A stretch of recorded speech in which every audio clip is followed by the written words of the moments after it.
Lalu bagaimana perkembangan pencarian dan evakuasi korban pesawat ATR 42500 yang kecelakaan di Pangkep, Sulawesi Selatan? Kita dengarkan laporan jurnalis Kompas TV Gufran Lamataha. Gufran, bagaimana saat ini proses pencarian berlangsung? Apa saja temuan terbarunya? Apakah ada korban baru yang kembali dievakuasi? Ya, betul sekali kalau berbicara soal apakah ada korban baru yang kembali ditemukan pada hari ini.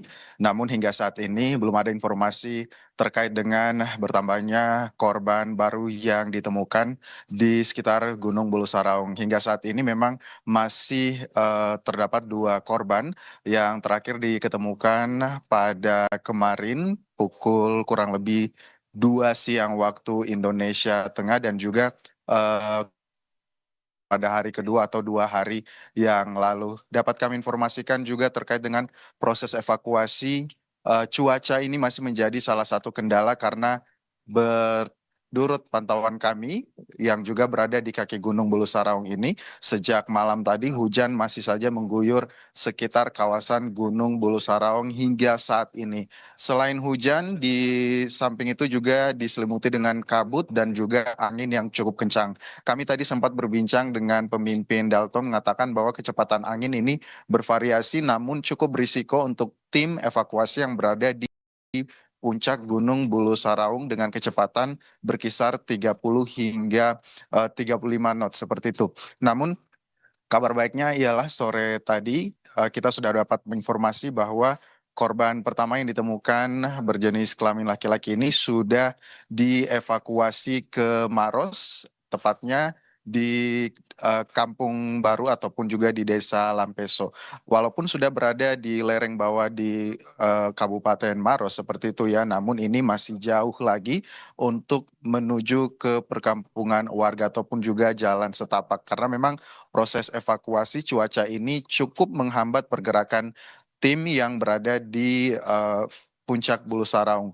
Tadi juga mereka juga menetapkan proses ataupun juga progres evakuasi untuk melakukan tim ataupun juga jenazah yang pertama ini. Setelah turun dari lereng, itu langsung kemudian disambut dengan tim kedua yang melanjutkan estafet jenazah menuju area persawahan Kampung Lampeso dengan waktu tempuh ini kurang lebih 20 jam perjalanan sejak kemarin. Terus kemudian juga dari situ nanti akan bertukar lagi dengan tim yang ketiga untuk melanjutkan estafet seperti itu ya di Desa Lampeso ini menuju ke Kampung Baru melalui jalan setapak dengan jalur yang bervariasi dengan berkisar 15 kilometer dengan melewati medan bervariasi diantaranya itu adalah punggungan atau bukit dan juga sungai-sungai kecil. Kemudian nanti rencananya sore ataupun juga malam hari ini akan dilanjutkan lagi dengan berjalan kaki kurang lebih 5 kilometer untuk mencapai Jalan Poros Kecamatan Cendrana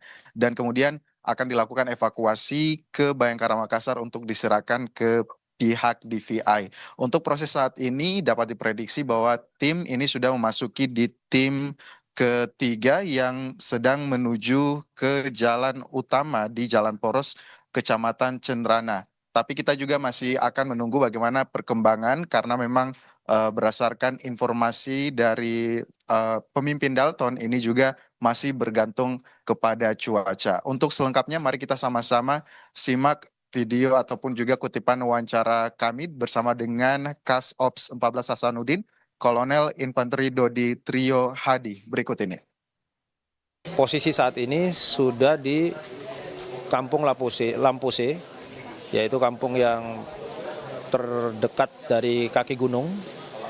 Namun untuk menuju dari pinggir jalan raya, itu masih harus ditempuh kurang lebih 8 jam jalan kaki.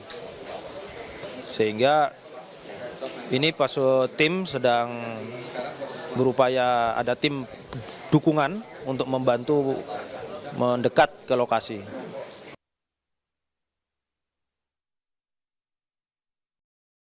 Berdasarkan jarak memang ini dilihat tidak terlalu jauh ya 15 kilometer. Tetapi memang medan yang sangat bervariasi ini cukup menyulitkan tim evakuasi. Kembali ke Anda. Gufran, perkembangan yang juga dinanti, informasinya menurut keluarga, smartwatch atau jam pintar milik kopilot ini masih aktif untuk merekam data aktivitas jalan kaki setelah pesawat mengalami kecelakaan. Apa yang dilakukan Basarnas terkait ini? Baik, kami juga memang sempat mengkonfirmasi terkait dengan smartwatch ya yang terpantau masih melakukan pergerakan hingga ribuan jalan kaki seperti itu. Tapi dari tim Basarnas ataupun juga tim gabungan yang berada di posko di Kecamatan Baloci, Kabupaten Pangkep ini tidak memberikan komentar apapun karena memang mereka berharap bahwa informasi-informasi di luar sana itu tidak terlalu bias agar kita sama-sama fokus pada informasi evakuasi dan juga pencarian korban yang beberapa ini memang belum sempat ditemukan. Ada 8 korban yang memang hingga saat ini belum ditemukan. Dan juga beliau sempat menitip pesan untuk menyampaikan kepada masyarakat bahwa agar bisa memperhatikan media ataupun juga sumber informasi, menghindari sumber informasi dari media-media sosial media yang tidak bisa dicek faktanya seperti itu, dan juga berharap bisa mendapatkan informasi dari media-media mainstream ataupun juga bisa mendapatkan informasi dari kutipan wawancara dari orang-orang ataupun juga orang yang berwenang untuk bisa menyampaikan informasi tersebut. Terkait smartwatch, mereka memang tidak bisa memberikan komentar apa-apa untuk menghindari informasi yang lebih bias dan juga meluas. Terima kasih Gufran Lamataha langsung dari Pangkep, Sulawesi Selatan. Masih dicari terus korban dari kecelakaan pesawat ATR 42500 dan juga segala informasi yang ada yang beredar. Kita tunggu perkembangan terbarunya dari tim SAR gabungan. Terima kasih Gufran.